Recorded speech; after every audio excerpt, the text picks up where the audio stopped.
We're the best team in the East. We're not going to fold. We coming back to Milwaukee.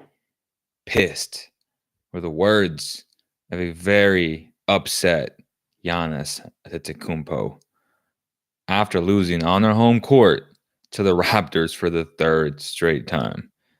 What a turnaround for the people who stuck with the Raptors. Very few said after the first two games, or even after the first game, that the Raptors lost the battle, which means lost the game, but that they were good enough to win the war. And right now, they are one game away from winning the war. One game away from being in the NBA Finals. The curse of the Raptors, whatever that curse was, looks like it's disappearing. And that's a good thing. I had the Bucks winning in 7 games. I said that from the start. Do I think the Bucks are good enough to win in Toronto in a critical game 6? I really do. And I'll say this. I believe they will win game 6 and force a game 7. Now, it doesn't mean that the Bucks will win game 7, but if they beat Toronto in 6, it would be very similar to that year where the Spurs were about to close out the Heat and Ray Allen hit that incredible shot. They lost the game. They headed back, right? And they lost the 7th game. It would be very similar to that because it would be incredibly deflating to have a closeout game at home, being the underdog and not closing out the game, not taking care of business after such an incredible 105-99 win on the road in a very hostile environment, in a game where you're getting your ass beat from the jump. I mean, they were down like 16-4, I think, which was, they weathered the storm. That's all Nick Nurse was talking about. Hey, guys, just play your game. We'll weather the storm. Shout out to Nick Nurse, man, to Coach Nurse, because Coach has done a marvelous job in adjusting to what the Bucks love to do. And if you take away Giannis, the way they have building the wall and neutralizing him with Kawhi Leonard, who is arguably the best defender in the NBA, it's given the Raptors a legitimate shot at eliminating such a powerhouse like the Bucks. And an experienced Bucks team, right? The only guy that's been there has been George Hill, which context on that, he never led a team, never been top 3 player on the team, but he has been there, right? He was there last year in the finals. It's important to give credit where credit is due. Nurse stuck with his bench of tears. Shout out to my boy Fred VanVleet. Dude just balled yesterday. 7 of 13 from the floor, 7 of 9 from 3-point land. 21 points, a plus 28, plus minus. Just a great game by Fred VanVleet. This dude is he back? Is VanVleet back? That's the question you guys have to ask yourselves. Because if he's back, he makes that bench so dangerous. It's interesting, man. This has gotten very, very interesting. The only thing that scares me is the idea of watching the Warriors lift another trophy, because I feel like the Bucks are a better matchup in terms of stylistically speaking. They're long and athletic, and they're relatively healthy. Kawhi Leonard he's very injured and he's playing through it, which is awesome to see in terms of respecting a guy's commitment to greatness, right? He's a true warrior. He's not making any excuses. He says he's not hurt. And we all see him grimace in pain every single game. He wasn't even jumping off his actual jumping leg yesterday, jumping off his off foot. Kawhi Leonard is hell of a basketball player. And as the headline says, I believe if the Raptors win this series, he will stay in Toronto and become the greatest Raptor of all time. If he stays in Toronto, contextually speaking, he's already the best Raptor of all time, and that includes Vince Carter. No disrespect to Vince, who I love, who I had the privilege of covering 2 years ago in Sacramento before he left to the Hawks. Kawhi Leonard has cemented his legacy if he goes to the finals. He doesn't even have to win the championship. If he goes to the finals, he's staying in Toronto. Make no mistake about it. All these, he's gone to the Clippers, to somewhere that's not Toronto, is very surely flip-flopping right now as we speak. When you go into a Game 5 in Milwaukee, best of 3, and you beat them, that's pretty damn impressive, and that's commendable, which is why I believe Kawhi Leonard will stay in Toronto. Siakam, 14 points yesterday. Gasol, only 4 points. Kyle Lowry, again, being very solid, being very stable with 17. But 35 points off the bench to the 15 from the Bucks. They don't get the job done. They don't get the job done. Giannis, 24 points.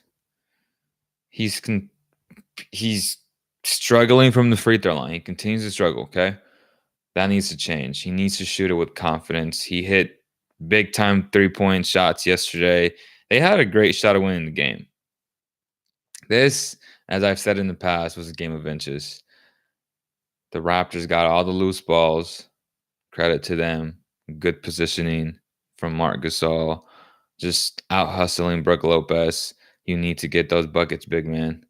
I know Brook Lopez tied the game, and he gave them life. I think he had like 7 points in the fourth, if I'm not mistaken.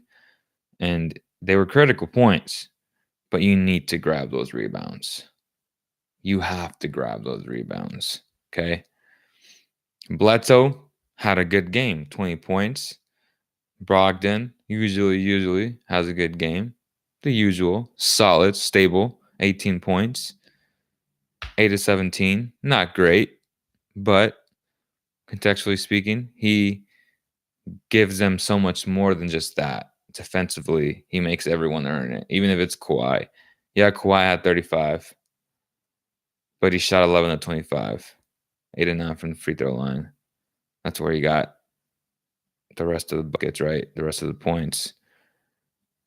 Malcolm Brogdon, hell of a basketball player. The guy who struggled offensively was Chris Middleton. 2 and 9, 0 and 2. It's not going to cut it. But you have to look at him as a whole. He had 10 rebounds, 10 assists. He affected the game, but yet we're still going to hold him accountable because he's such a great basketball. To me, he's a star. I was tweeting this out. To me, he's a star. So if you're a star, we have to hold you to a higher standard. That's what happened. 2 of 9 is not going to cut it. It's just not, okay? He needs to be better. And the game that was right there for the Bucks, 105-99. Free throws made it a little bit, but we know what the truth is. The game came down to the end. He needs to be better. Giannis kind of tweaked his ankle, was out for those 2 key possessions. It happens. It happens. Okay? That's part of playoff basketball. You got to be better. What's up, Cade Ackerman? What chances do you give the Raps if they move on to play with the Warriors? I think the Raptors have a good shot. The only thing that scares me is Kawhi's health at this point. Again, what I kind of said earlier about I like the Bucks better in terms of beating the Warriors, stylistically speaking, and health wise. If the Raptors have, it's hard to say because you can't say that he's going to get healthy all of a sudden. Like, no, he's injured now and he's making it worse every single game. I guess the question is how long can his body keep on going before it lets up, right? All the load management games that he missed are definitely helping out now.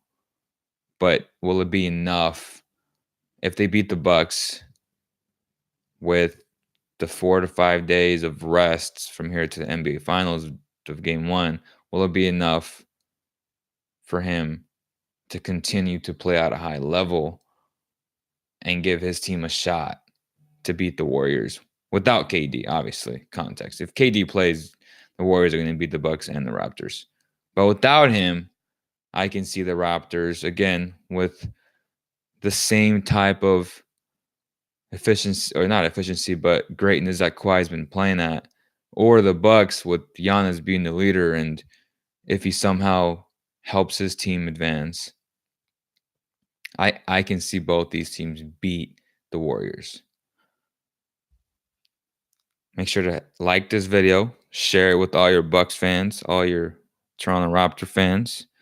If you guys want to go to the game, you guys can go on SeatGeek.com and use our code COWBELL, COWBELL, to get $20 off your purchase. Pretty good deal. Pretty good deal. $20 off your purchase. Chris Middleton has to be better for the Bucks to beat the Raptors in Game 6. And as I said earlier, I have the Bucks winning Game 6. But if it doesn't happen, I would be very happy for the Raptors. Like, I genuinely like both teams. I love both teams. Kawhi and Giannis are two of the three. So it's Damian, Giannis, and Kawhi, top 3 favorite players in the NBA. Not a bad thing. Not a bad thing at all. I would love for any of these teams. One of them going to advance. I would love for any of these teams to beat the Warriors in the finals. I would love that.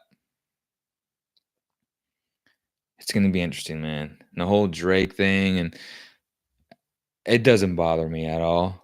I'm on that side of the argument. I think it's cool for basketball. It brings the recreational fan to at least peak. The people that are not interested in basketball to at least peak because Drake is such a global ambassador, right? So I like it. I don't see it. Now, if he was grabbing, one of the Bucks coaches and, massaging their shoulders or whatever the case may be, then that'd be a whole different story. That's crossing boundaries. But, Nick Nurse, they like each other. Essentially, Drake is part of the organization in an ambassador role. I have no issues with it whatsoever. None.